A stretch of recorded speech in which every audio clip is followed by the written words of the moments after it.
As we know, weeks ago, we saw the situation unfold over there in Kerrville, Texas, with the flash flooding that killed more than 100 people. And we're also keeping an eye on the potential for more flash flooding here this weekend. That is along the East Coast. So we do have team coverage here. Asher Red, as you can see with Fox News, is over in Kerrville, Texas. But I do want to start our coverage here with Byane Froney over at Fox Weather. She is live over in Wilmington, North Carolina, with a look at what we can expect here.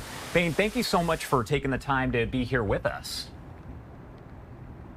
Yeah, absolutely. You know, this part of the country has, first of all, been dealing with so much heat. That heat dome has just been persistent for the past couple of weeks, it feels like. Temperatures in the upper 80s, 90s, the heat indices in the triple digits. So as this rain starts to come in, it's a little bit of a relief when it comes to temperatures, but now we have to deal with the potential for some flash flooding. So you can see right now a little bit on the gloomy side of things as we start off this morning. This is just the start of what could be some serious flash flooding potential. As of right now, we're at a level 2 out of 4 for flash flooding here in North Carolina, but this will persist throughout the entire weekend. Now, earlier this morning, we saw some intense downpours. I mean, it only lasted maybe about 30 minutes, but those rain rates were no joke. And that's all thanks to the moisture that we have in the atmosphere. We have this tropical moisture that's been building off the Atlantic. And so when we start to get storms and all of this rain, it really packs a punch. It's no joke. When it rains here, it pours. So I do want to point out a couple of things. Looking outside right now, this is the river, and currently it's on the calmer side, but you can see those light drizzles. We've been seeing a lot of debris kind of floating along the river as well, and this is where we could see quite a bit of flooding coming into the area. This is a lower ground for this part of the state, and it's right on the coast. And on top of this, it's a little bit on the hillier side of things as well, especially on those roads. So very easy to get a lot of that water rushing down the roads, which can cause some serious damage as well as some flash flooding potential. So those are some of the things that we're watching out for with these systems that are going to start to roll in. So more on the forecast. So for today, we still see a couple of isolated showers and storms popping up throughout North Carolina as well as into South Carolina. Into the afternoon, the real action begins. So bringing it back to that heat that we were just talking about, we have the heat and we have the high moisture content as well. And all of that is going to help spark up these storms as that cold front starts to move farther and farther south. That was just impacting the Northeast just a day ago. And as that starts to move south, it starts to run out of steam and it kind of stalls right along the Carolinas as well as into Florida. And as this stalls, well, the showers and storms, they just keep on firing up all weekend long. So we could see rain up to 2 to 3 inches in most areas, but there will be isolated spots that see up to 5, 6 inches of rain. And this could all be causing some flash flooding throughout the Carolinas as well as into Georgia throughout the entire weekend, as well as into the beginning of the work week.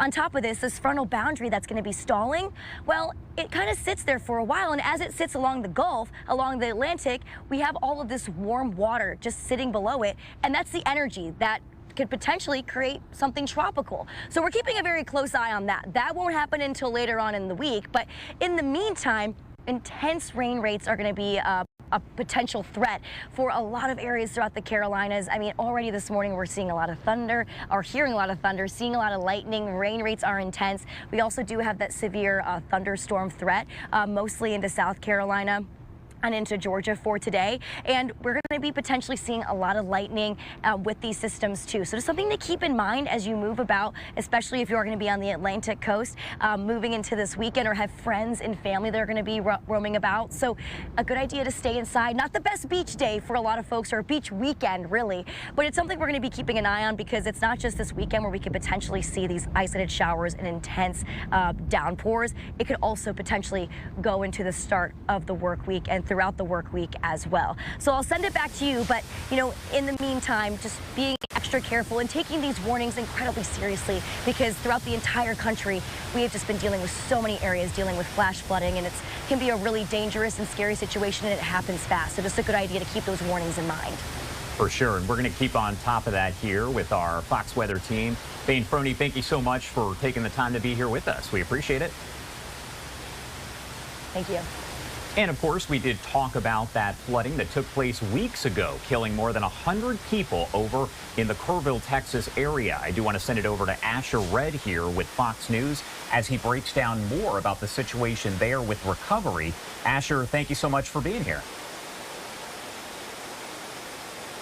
Well, good morning, Josh. Just a few miles upstream from where I'm standing at the Guadalupe River, children at Camp Mystic were clinging to their bunk beds trying to stay alive, but the 3 people who were in charge of saving those children were nowhere to be found, and they were sound asleep in their own beds.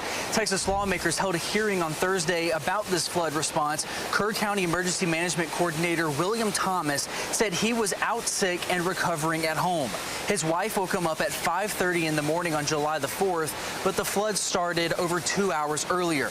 Kerr County Judge Rob Kelly said he was at his lake house 2 hours away near Austin, and he said he woke up at around the same time. And the sheriff here just didn't wake up until 4:20 that morning. All of them said they immediately raced to the scene when they woke up. I want to set the record straight. I'm not pointing a finger. I'm not blaming you. I just want to set the record straight. Everyone was here that day working their ass off, and you were nowhere to be found. The storms dropped a whole summer's worth of rain on this region. The Guadalupe River rose nearly 26 feet in just 45 minutes. The flood killed at least 136 people, including 27 campers and counselors at an all-girls Christian camp. My daughter was not identified until Thursday the 10th, and the only thing that identified her at all was her charm bracelet. And you see kids on RVs that get washed away, and there's nothing you can do about it. No matter how much training you have, no matter where you've done or what you can do, I mean, it was not possible. And a lot of the cleanup here in Kerrville, Texas is on pause because search crews are still searching miles of riverbanks, searching for the remains of a man and a girl who is still missing from Camp Mystic. Back to you. All right, Asher Red there with Fox News. Thank you so much. And